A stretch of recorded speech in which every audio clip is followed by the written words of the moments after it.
Pleasure to be here. First timer here, so thank you. Privileged to be amongst such a great crowd. I'm going to give you a little bit of my background. I run the LA office of GSW. What is GSW? It's an advertising agency, 100% healthcare focused. We are wholly owned by Syneos Health, which is a sponsor here today.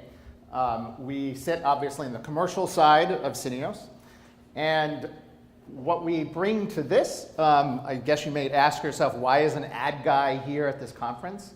Well, first of all, we work with device and diagnostic clients. About 20% of our business is in that space. Second of all, we love to work with companies that are on the forefront of healthcare. And for us, MedTech really is synonymous with being on the forefront of healthcare. And third, we also have a big strategy and innovation group. And so what you're not going to see today is a lot of ads and how we create advertising for healthcare. We're actually going to show you, or I say we because I didn't create the presentation. The good thing for you, you get to see this for the first time and I get to give it for the first time. My strategy team back at the office works every year developing trends. We watch what's happening in multiple industries, but focused on healthcare. We produce about 5 trends reports every year that each have a couple of dozen trends in them. And what they've done today is sort of gather a few that are really supporting this idea of disruption and the rise of the empowered patient and what that means for all of us. So we've pulled that together. Hopefully it'll be a little food for thought for some of you. Maybe for some of you it'll be inspirational even. In the worst case, there's a couple of videos in here, so you're gonna have to listen to me talk the whole time. Now I gotta figure out how to, green, that would mean go, right? So, all right, let's get started. We live in a great age of advancements in modern medicine. We see more, we do more, we know more than we ever have in really ever, right? We are living in a very different time from what we have seen before. And what's interesting is our notion of medicine and what it means historically is actually very different than where we are today, right? There's this sort of tension, this friction in terms of our mindset. We have this romanticized notion of the patient-physician relationship as being very close, very compassionate, personal connection. And you juxtapose that with what you see today. Common waiting room. Hopefully, if you're lucky, your waiting room experience is better than you get at the DMV. But you look at these two different pictures and you can't possibly see what do they have in common, but they actually do have something important in common.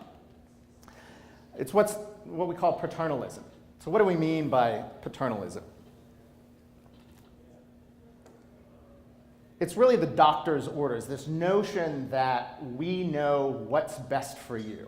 So paternalism really is kind of defined as limiting another person's options and what they need to do in order to promote their own good, right? And we particularly see that with physicians. This we know best authoritative mentality.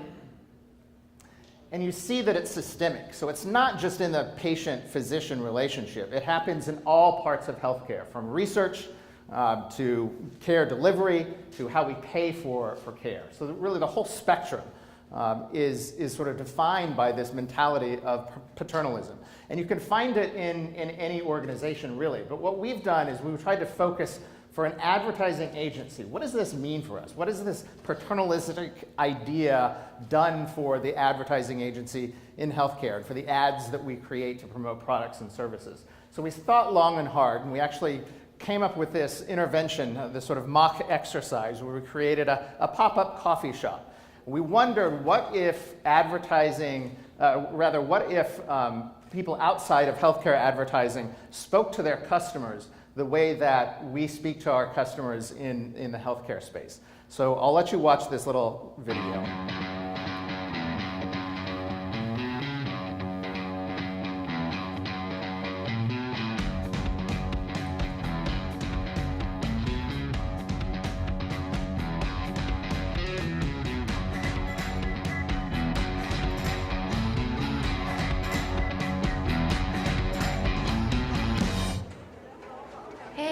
Today? Good. I'm gonna go ahead and have I'll just have an espresso. Okay. Can I just have a large coffee, please? Yeah, absolutely. That's one large coffee. Okay, cool. Before I give you those drinks, let me tell you a little bit about how it's made. It's going to start with the coffee beans, which are actually grown under ideal atmospheric conditions in subterranean regions that receive 1,500, 2,500 millimeters of rain per 9-month growing season. The beans are then harvested and they're shipped over here to America where they're roasted locally. Water is then heated 212 degrees Fahrenheit or 100 degrees Celsius, at which point it's poured over the beans, exchanging energies and extracting a final liquid product. Now, when you consume xanthine alkaloid, which is caffeine, it's going to be absorbed into your bloodstream, coursing through the central nervous system and activating chemical receptors that are in your cerebral cortex and your limbic system. Okay. All right. It also switches on acid pumps in the stomach as well as activating your gastrointestinal system. It also switches on acid pumps in your stomach. Maybe irritates the bowels a little bit because it does force the gastrointestinal system to release bodily fluids as well as elevating your heart rate, which kind of gives you a psychoactive stimulant for the human body. Cool, right? Really cool. So when you consume xanthine I'm alkaloid, really which is not concerned with what's happening to my body. I would just like my coffee, please. Now, size-wise, are we thinking that we want to just go for the 180 milligram starting dose, or maybe kick it all the way up to a 415 milligram reaction? Let's go with the 415. Yeah. I would just like a large vanilla latte without all the A spiel. large vanilla latte. Yes, All right. That would be awesome. To go? Yes, please. So you can kind of see this idea of friction that happens, right? I mean, we are in such an industry of paternalism that we are trying to tell people in an advertisement, right? Talk to them in a way that is completely not the way they want to hear things. And what's happening with the sort of rise of the empowered patient is that you're getting this friction. You're getting lots of friction. What has typically been sort of this top-down approach, this paternalistic approach, where the authority, right, is making decisions for the subordinate. You're getting this friction because now we're sort of trying to turn that on its head. Friction, though, I think is a good thing. It's something that demonstrates that change is happening, and more importantly, I think friction is where the good business ideas are really going to come from. The good opportunities are really going to come from that friction. So if you can identify those friction points, that's where there's going to be some good, meaty opportunities. The good thing is there's a lot of disruption underway that is helping widen the crack, if you will, of the stronghold of paternalism. Dr. Topol, back in 2011, I believe, wrote a book called The Creative Destruction of Medicine. And in it, he correctly sort of predicted what's happening now in terms of old medicine and where the convergence of different factors are happening to create a new medicine. Since that time, there's also been the rising patient empowerment, there's been policy changes, there's been cognitive computing, so a lot more things happening. And these super convergence is what is at the heart of the democratization of healthcare. And of course, the effect of democratization is really decentralizing authority, giving authority to other people who didn't have it before. This is where we start to think of the idea of sideways thinking. What is sideways thinking? It's approaching things from a different perspective, different point of view. It's new technologies, it's alternative ways of working, and that's particularly driven by a millennial mindset, which is a whole other conversation. But we've done a lot of evaluation of what's happening in the workforce. And you've got a whole new workforce that, for better or for worse, like it or not, it's the future of our workforce, who's very much on top of changing the way we're working, thinking differently, getting rid of old things that don't work, questioning why we do things. Finding new solutions, activating new behaviors, this is what sideways thinking is all about. And that generates sideways opportunities. At the end of the day, in healthcare, we're looking for how can your brand have more relevance? How can it add more value into the marketplace? And sideways thinking is the idea of let's get there. And it's happening through M&A activities. And I'm not the first speaker to talk about some of these examples that are up here. But you'll see that what's happening in the marketplace is a reflection of the different sideways thinking. Players that are not in the healthcare space who are now in the healthcare space, right? Google's Verily, right? Their medical research arm. Partnership with all the big players, focused on disrupting and finding new solutions. So what we wanted to see is what can we find in the trends of what's happening in terms of technology, and what does that mean for you guys? What are some thought starters that we can talk about? You'll notice that there is this sort of evolution cycle of new technology that generates higher expectations, right? Does anyone have the new iPhone 10? It's not really that new now, right? I have the iPhone 10, right? It can do amazing things. It has GPS, it has better computing power than the first spaceship that we sent into space. I mean, it's incredible the amount of technology in your hands. And yet, when the orientation gets stuck in the wrong direction, which is a bug on the iPhone 10, it makes me I just want to chuck it out the window, right?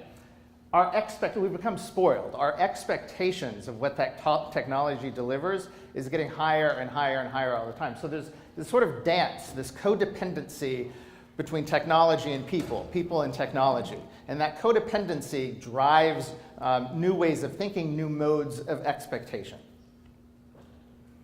So we're going to look at three macro trends today. The first one is the changing interface of healthcare. And I'm not going to spend too much time on this, but we'll talk about the voice example here, right? It used to be that the interface for healthcare was print. It was face-to-face conversations with another human being. And of course, in the last 15, 20 years, has been through online digital mechanisms. We now have the ability to actually speak our request into a device. This new device has become the growing new way of interacting with healthcare. And Gartner, the research company, predicts that by 2020, we'll be having more conversations with this sort of interface than we actually have with our own spouses. Think about that. An example here, Boston Children's Hospital created KidsMD, which is basically an Alexa skill, and you can ask Alexa about medications, about common ailments, and get response information right there when you do it. So think about all the opportunities that could happen just applying this type of interface, this new emerging interface in healthcare. The second macro trend is AI, so artificial intelligence. What is artificial intelligence? It's all of these things listed here. It's sentiment analysis, natural language processing. It is here, it's not the future. It's actually all of these things that we've been working with and they're part of our daily life. It is the experience engine behind the interface, the new interface for healthcare. It's all about streamlining the patient experience, the healthcare experience that you and I have when we need to get the care that we are looking for. But importantly, what this helps to do, and we'll talk about some specific examples here, is reducing the burden on the healthcare professional, on the practitioners. So Vinod Khosla predicted this a few years ago. Technology will reinvent healthcare as we know it. The majority of physicians, diagnostic, prescription, and monitoring, which over time may approach 80% of the total doctor time spent on medicine, will be replaced by smart devices, by software, by testing. Physicians are drowning in data now. There's so much data that's being collected, they can't actually do anything with it. And what's worse, it's hard for them to keep up with it in a meaningful way. This was an interesting study that was done. The older a doctor gets, the longer they are away from the residency, the higher the mortality rate, which means that they just really don't have the time to keep up with the latest and greatest news, information relevant to their practice, right? So a problem that needs to be solved, a friction point, clearly, that needs to be solved. What AI promises is to be sort of that tool, that canary in the coal mine, to help alert them to what is important and where they need to focus. So what's interesting in these examples here is that AI is actually outperforming the human. In this example, an AI intervention was developed to look at Instagram and look at posts of individuals and identify or predict depression, mental illness. And they were actually able to do it more effectively, 70% of the time, as opposed to 42% of the time for physicians. They looked at things like the color, the subject matter of the post that person was posting, and the AI predicted successfully. In other areas, in retinopathy and breast cancer, AI is outperforming humans significantly. And it's interesting, Remedio, you see the phone here, they've basically taken the iPhone, a simple phone that we all have in our hands, and used it, attached that to a certain scope to be able to identify retinopathy problems. So we talked about 80% of the problems, or the diagnostics, rather, that HCPs will be dealing with will go to AI. But that's not to say that 80% of their work or 80% of the workforce is going to go away. Rather, it's going to be 80% of their time is going to be freed up to do more valuable things. And it's not the first time that this has happened. If you think back to the ATM machine or Xerox, the first ATM machine that came out, when they tested, they said, why would you want to give up your relationship with your banking customers to a machine? Well, what they found out later, obviously now, they're everywhere, they're ubiquitous, is that we've given up those trivial, so low-value interactions so that we can focus our heavy, expensive talent on the higher-value transactions like taking out a loan. The same thing is going to be true, we predict, in the healthcare space. It'll allow physicians to actually focus on making better decisions, not taking their jobs away. It puts the humanity back in the practice of medicine, because you're giving patients a closer proximity to their physicians. You're helping build that relationship. What's interesting, we did a survey, 1,000 patients across the US and EU, and they confirmed that they actually like the idea of AI. It's valuable to them, but they want to know that there's a human behind the algorithm making the final decision. So I think consistent with what a lot of people would say. And of course, AI is changing the healthcare interface for a lot of healthcare companies, whether it's novel molecule development, repurposing existing molecules, recruiting patients, doing data analysis in clinical trials. We work with Celgene on the pharmacovigilance arm there. They have a radical new development that they're working with IBM Watson to actually look at all the pharmacovigilance data that they're gathering and decide where earlier in the process they should be focused on developing new drugs. So you see the sort of cyclical value there. All right, the final trend, how are we doing on time? Redefining point of care. So it used to be point of care, and this still is, right? I mean, everyone knows this picture, right? You're in the doctor's office sitting on the exam table waiting for the physician. But the reality is point of care is with this device now. It's wherever we go, it's in our hands, it's on demand. Whenever, wherever, we want to have that interaction. And this device, the usage of this device, is really going to be a key driver in the future of the healthcare landscape. Think of the power behind this phone, right? The ability to sense things, to track things, to compute, to add external data like CDC data or air quality, water quality, the weather, right? To bring all that together in a contextual way changes the point of care. And the good news is we have frameworks for it now. Google has developed, or Apple has developed HealthKit, ResearchKit, CareKit to allow people to actually program and come up with new innovative ideas in this space. We'll skip through some of this to get to the more interesting piece. But what happens here is we're creating this sort of massive online medicine, right? We're allowing groups of people, cohorts of actual patients in the real world to self-select and be part of a study, right? Allowing bottom-up medicine, really, or allowing that sort of democracy of medicine. So this is how we're disrupting. This is what's happening in the industry in terms of disrupting the sort of top-down problem that I was talking about. And the last video here, the last example, was a study that was done at Johns Hopkins in epilepsy. So many different types of epilepsy, not all of them, but most of them, the different types are characterized by convulsions and shaking. People fall. But what's interesting here is the study of epilepsy. has been very problematic because as you see in the picture, the way it's studied is with all these little connections, physical connections onto the head while a patient is in the clinic. And it's unlikely that a patient is actually going to have that type of seizure when they're under evaluation in that artificial setting.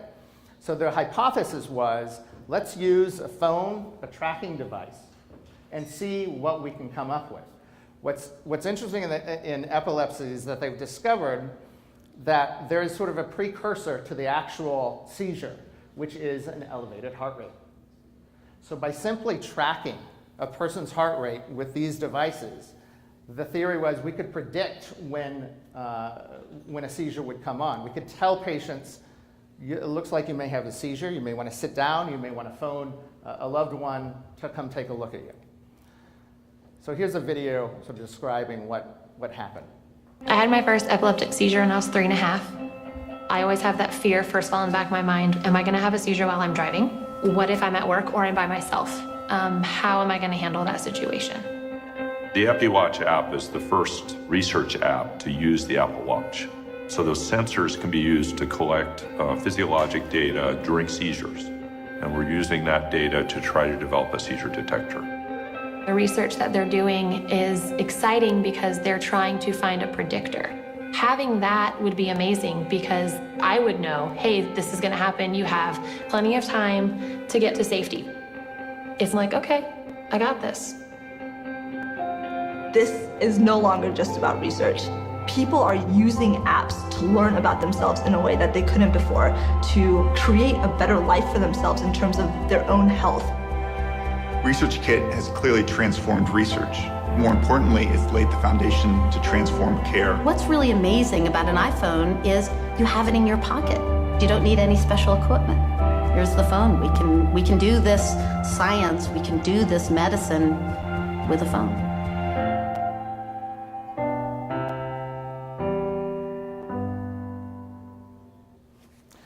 So pretty powerful stuff. And again, these are just three of some trends that you've all, I'm sure, noticed, whether consciously or not, or articulated or not, and hopefully provides you with a little bit of thinking for your own business and what you do. So I just want to leave you with thinking about what is your sideways opportunity. And not just within the healthcare industry, not just looking at examples of what's going on immediately around us, but I'll leave you with something that's sort of relevant actually to our lunch today. You may have read this. If you travel a lot like I do, you'll recognize this is an airport. This is actually Dallas-Fort Worth Airport. And the intervention that they tried here was to put this smart glass in here. So Dallas gets very hot in the summer, right? They put this glass in behind a bar. Well, they put it in a number of places in the airport, but they put it behind the bar. And this is where you measure the actual impact in a business way. They put it in this bar, and they had increased sales from year over year by 102%. 102% sales growth. Why? Because before, as it turns out, people don't like to sit in a hot bar in the middle of Dallas summer and have more than one drink. They'd get a drink and they'd leave. They'd move on to somewhere else. Now you put the smart glass in that automatically tints, cools the place down when you're there. People are sitting around for a second drink. Very simple interventions can have a big business impact when you think about it. The reason I'm showing you this too is to think not just about what technology can solve. So don't just look at, hey, there's a solution, where's the problem? Where can I apply this problem now? Because the obvious thing would be like, oh, smart glass, that's really interesting. Where am I going to use that in my business? Rather, it also means looking at where is the problem and how is the best way to solve it? What's the best intervention to solve that? So where is the friction point? In this case, the friction point was the heat in a hot Dallas airport. You solve for that friction, great business opportunity, and that's what we're looking for in healthcare. Where are those friction moments in the healthcare experience for patients? How can patients take a leading role in elevating that and disrupting what's happening? And how can you guys, as players in the industry, think differently, think sideways, and find an opportunity to do better?